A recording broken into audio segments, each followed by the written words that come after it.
So I am now joined by Steve from Lake Dillon Fire. How are you this morning? Well, thanks. Thanks for having me on. Yes, absolutely. So tell me a little bit about what you do. You brought some props. What's going on here? Well, we're right in the middle of wildfire season now. It's hard to believe because we've had enough rain that our wildfire danger is only moderate right now. Okay. But we could have a fire any time of year, including now. And so we just want to remind people not to let down their guards and to be prepared.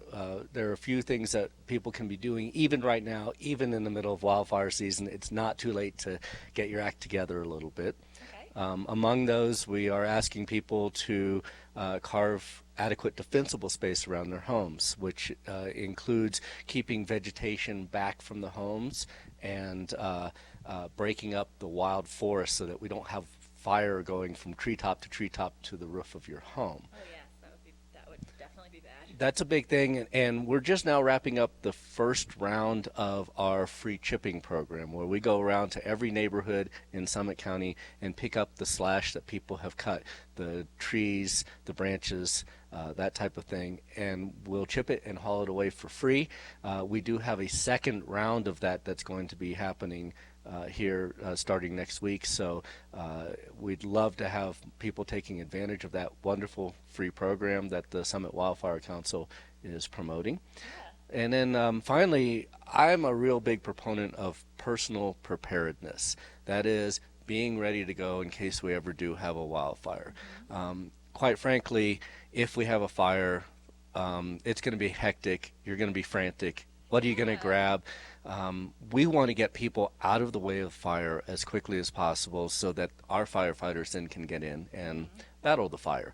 And if we aren't having to worry about saving lives, we can start worrying about defending property. So to that extent, what we'd like is for everybody to have an evacuation kit in their car ready to go so that they don't have to be running around grabbing the photo albums and the documents and things like that.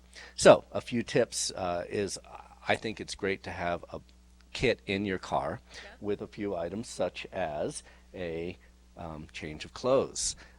Think about being evacuated for 2 or 3 days. You don't need to pack for 3 weeks and a beach vacation and a ski vacation, but you do need to have a few things that will make you comfortable for a couple, 3 days. First aid kit is a really good thing to have in there. Toiletries, toothbrush and pair of glasses to take out the contact lenses, anything that you're going to need to make yourself more comfortable. And then one thing that I'd really like to encourage people to remember is I have a new puppy.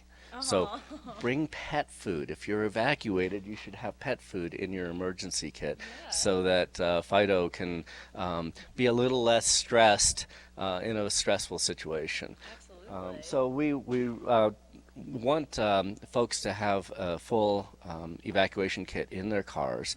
And then I did talk about photo albums and insurance documents. One other thing is I would strongly encourage people to scan and save all of their vital documents, passports, driver's licenses, social security cards, as well as all of their irreplaceable family photos. Quite frankly, when people lose things in a wildfire, lose their home in a wildfire, they don't cry about the lost 60-inch screen TV. Insurance is going to cover that, but the insurance isn't going to be able to replace that old family photo of Grandpa Joe on the family farm. So it's a good idea to scan it, have it scanned. You can bring it to a photo company, you can do it yourself, and then save it to the internet cloud so that if you lose everything, you haven't lost everything. You haven't lost everything. Really great information, Steve. So if somebody wants to find out more information about how they can take part with this chipping program that you mentioned or find out more about what they should put in their evacuation kit, how can they find out more? We have lots of websites here in Summit County with all sorts of information, and they're all interrelated. So you can start by going to our website, Lake Dillon Fire, and that's LDFR for Lake Dillon Fire Rescue.org. And we have a whole page on wildfire preparedness with great information, sample checklists of what you would put in your emergency kit, things that you can be doing right now in preparation of wildfire. You can also go to the Summit County Wildfire Council website for all of the dates and details about the chipping program, and we really would love to have everyone take advantage of that. It's a great offering. Absolutely. Absolutely. You guys make it really easy. I see the little piles all over the place, so it's not like you need to take it very far away. No, haul it out to the curb is all you have Yeah, to do, it's simple. and it's gone. And you'll see signs in your neighborhood the week before it happens, and is just one more reminder. Hey, oh, this weekend would be a good one to get on out and start limbing up those trees so that fire can't start in the grass and climb up the trees. Yeah. That type of thing. Cool. Well, Steve, thank you for sharing all this great information about wildfires and wildfire preparedness. We're going to take a short break, but don't go anywhere. We'll be right back.